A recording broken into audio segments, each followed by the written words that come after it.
Saudações ecológicas.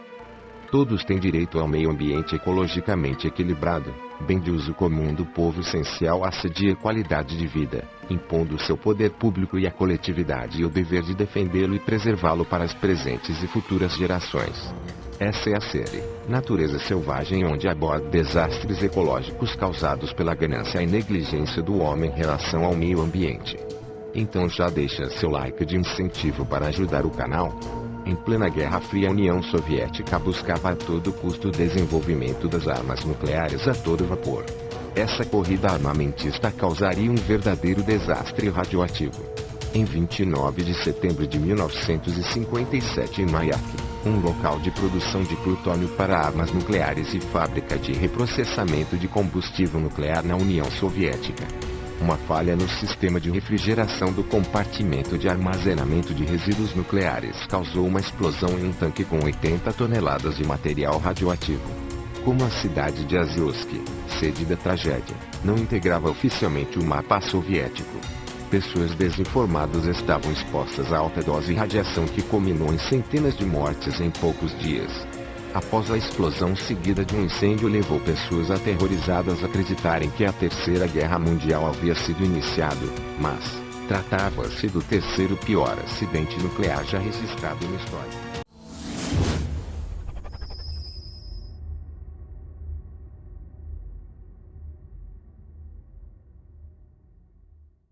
O marco inicial da Guerra Fria foi o lançamento da bomba atômica sobre Hiroshima e Nagasaki, em agosto de 1945, logo após o fim da Segunda Guerra Mundial. O propósito dos Estados Unidos foi de intimidar Moscou e conter o avanço do comunismo. Com todo o clima de confronto, americanos e soviéticos lançaram-se à corrida tecnológica e ao aperfeiçoamento permanente dos armamentos nucleares. Para não revelar o avanço militar e tecnológico, os soviéticos criaram cidades secretas, especialmente a Chelyabinsk 40 e Chelyabinsk 65. As instalações das cidades eram criadas em áreas desoladas, cujas condições climáticas eram difíceis e hostis. Outro fator que contribuiu para o crescimento das cidades e da indústria foi a presença de rios, lagos e córregos para ajudar na iniciação de reatores nucleares. Foi na fábrica de Mayak que foi produzida a primeira bomba nuclear soviética entre 1946 e 1949. Depois desse sucesso inicial, Moscou exigiu que fossem feitas mais bombas, em curto período de tempo. Mas pagou um preço muito caro por desrespeitar padrões básicos em segurança no trabalho. Aproximadamente 17.248 trabalhadores receberam altíssimas doses de radiação no corpo, uma vez que muitos não trabalhavam com equipamentos de proteção adequado. A fábrica de Mayak era um projeto ambicioso dos soviéticos e levou apenas 3 anos para ser finalizada, mas a pressa inimiga da perfeição fez com que os engenheiros negligenciarem padrões de segurança na usina, que abriu caminho para o futuro desastre. Na época não existia um gerenciamento de resíduo radioativo seguro, muito menos informações dos efeitos catastróficos que poderia ocasionar em contato com o ambiente aquático, terrestre e atmosférico. Entre 1949 a 1952 foram despejados secretamente lixo radioativo no rio próximo à usina, o que afetou o fitoplâncton, que é a base da cadeia alimentar aquática, que comprometeu todo o ecossistema, afetando até mesmo povos ribeirinhos, nas quais apresentaram vários sintomas como náusea, vômito, dores de cabeça, fadiga e febre, e alterações cutâneas como queda de cabelo, vermelhidão, descamação e úlceras. No final da tarde de 29 de setembro de 1957, moradores do distrito de Chelyabinsk, no sul dos Urais, notaram cores incomuns de violeta azulado no céu. Um fluxo fortíssimo de vapor radioativo começa a jorrar. Não era a beleza de um arco-íris, mas partículas radioativas entrando na atmosfera. Em poucos dias, o governo levantou suspeita de que algo tivesse ocorrido em torno da área militar que abrigava a instalação nuclear Mayak. Estranhamente, os camponeses eram obrigados a abater seus rebanhos e destruir todas as plantações e arar as terras agrícolas. A economia agrária, que representava 63% na época do acidente, foi prejudicada por conta de tudo isso.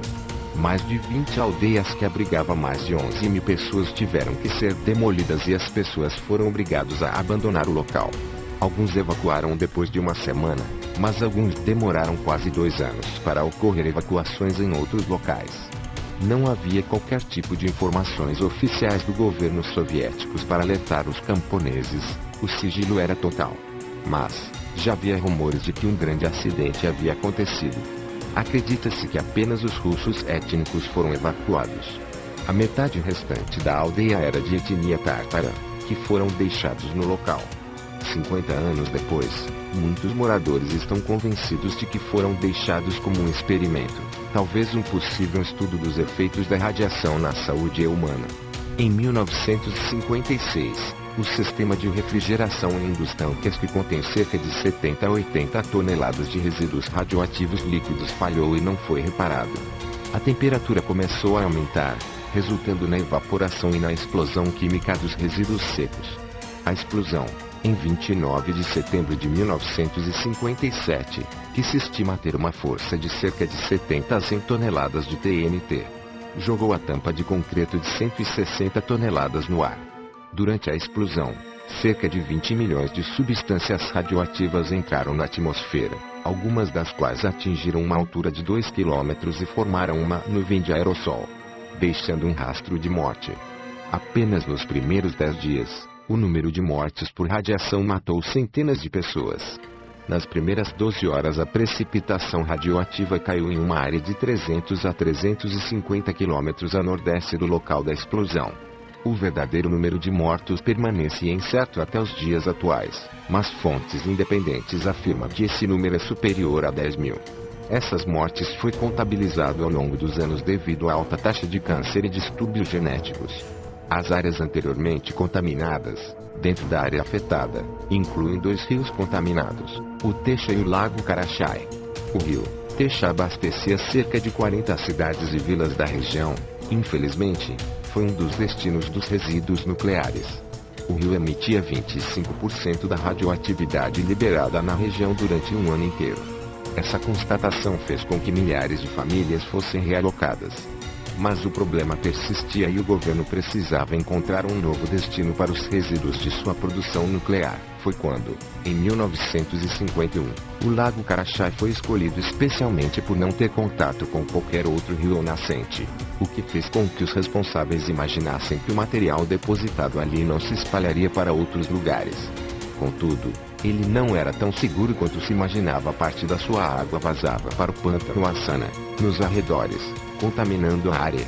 Além disso, em 1967 uma grande seca fez com que uma parte considerável da água do Karachay evaporasse, o que expôs resíduos radioativos ao vento. Partículas foram carregadas por uma área de 2.400 mil quilômetros, onde viviam cerca de 500 mil pessoas. Lembre-se, se você algum dia for à Rússia, de preferência não chegue perto do Lago Karachay, que, embora seja muito bonito, emite 200 vezes mais radiação do que seria considerado normal, mais do que suficiente para matar alguém em menos de uma hora de exposição. Cerca de 15 mil a 20 mil quilômetros quadrados de terra foram registrados como tendo altos níveis de contaminação. Uma área de cerca de 1.000 quilômetros quadrados, conhecida como rastreamento radioativo do leste dos Urais, foi delineada, o que significa que a área foi classificada como perigosa e 10.700 pessoas foram evacuadas. Os seres humanos foram expostos à radiação interna através do consumo de alimentos contaminados, principalmente pão feito de grãos colhidos na área. Seres humanos foram contaminados por consumir leite que provinha de pastos e água contaminados que eram absorvidos pelas vacas. Esse processo é denominado de bioacumulação. É quando ocorre a absorção e a retenção de substâncias químicas no organismo de determinado ser vivo. Tanto é que foi encontrado no leite e na água isótopos radioativos que são capazes de emitir algum tipo de radiação. Por conta dessa contaminação, mais de 10 mil toneladas de produtos agrícolas foram consideradas impróprias para consumo humano e foram destruídas, gerando milhares de lixo atômico ao decorrer dos anos. Na região de Chelyabinsk, 59 mil hectares de terra foram removidos do uso agrícola. Uma série de medidas para conter a contaminação nos animais foi aplicada, como a adição de suplementos nutricionais aos animais. Para conter a contaminação nas regiões agrárias foi realizada a remoção das camadas do solo e lavoura. A retirada da vegetação resultou na alteração da paisagem, diminuindo o potencial ecológico. Esses efeitos desencadearam alterações no ecossistema e na instabilidade ecológica. Para você entender os efeitos da poluição radioativa no corpo humano, é importante saber que a glândula tireoide é particularmente suscetível aos efeitos da radiação, podendo apresentar alterações funcionais e estruturais, sendo mais catastrófico em crianças em decorrência da maior replicação celular e por apresentarem uma expectativa de vida maior para o aparecimento de alterações. Os seres humanos expostos a 100 milésimos de sievero ficam à mercê dos riscos elevados de adquirir câncer na tireoide, pulmão, fígado, intestino e na medula óssea. Uma carga maior como 1000 milésimos de sievero produz sintomas no organismo como vômitos e náuseas. E finalmente uma carga de 10.000 até 20.000 leva à morte em 1 a 2 semanas. Quando a existência de MAIAC foi oficializada, os registros já mostravam 21% de aumento na incidência de câncer, 25% de aumento nos problemas no nascimento e 41% de aumento nos casos de leucemia em toda a região de Chelyabinsk. Estima-se que 65% da população tenham sido afetados pela radiação, sendo que os médicos tinham que atestar que seus pacientes sofriam de uma doença especial, pois eram proibidos de mencionar a radioatividade em seus diagnósticos. Acidentes nucleares têm consequências graves e de longa duração para o meio ambiente e as populações próximas. O acidente de Kyshtym foi mantido em segredo desde o mundo exterior até que Midrija, um biólogo soviético, publicou um livro sobre o evento intitulado Desastre Nuclear nos Urais. Ele fez com que a natureza e a extensão do desastre fossem conhecidas pelo mundo. Na ausência de informações verificáveis, foram dados valores exagerados da catástrofe. As pessoas ficaram histéricas com medo de doenças misteriosas. As vítimas foram vistas com a pele de seus rostos, mãos e outras partes expostas de seus corpos escamando. Parecia um filme de terror. O livro foi publicado em 1980 nos Estados Unidos e não foi divulgado na União Soviética. Em 1980, cientistas americanos acreditavam que havia uma extensa zona de contaminação ambiental na União Soviética associada ao inverno de 1957 a 1958, mas eles não acreditavam que ela fosse causada por um único evento. O acidente foi negado pelo governo soviético até 1989, quando eles reconheceram que uma explosão em uma fábrica de armas nucleares ocorreu em 1957 e milhares de pessoas foram evacuadas da área. Devido ao fato de que o acidente ocorreu em uma instalação de armas nucleares, a União Soviética queria manter isso em segredo. Contudo, fotografias da área e da fábrica de Kyshtym foram lançadas em 1988. Além disso, notou-se que 30 aldeias e vilas tinham desaparecido dos mapas soviéticos e um sistema de canais foi construído para contornar mais de 15 milhas de rio perto do local.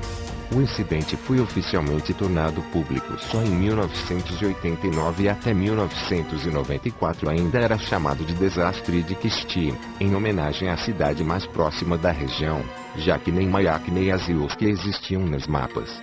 O incidente nuclear em Kyshtym foi o terceiro pior acidente nuclear registrado, atrás de Fukushima e Chernobyl. Já deixa seu like e não se esqueça de inscrever-se no canal e compartilhar o vídeo com os amigos.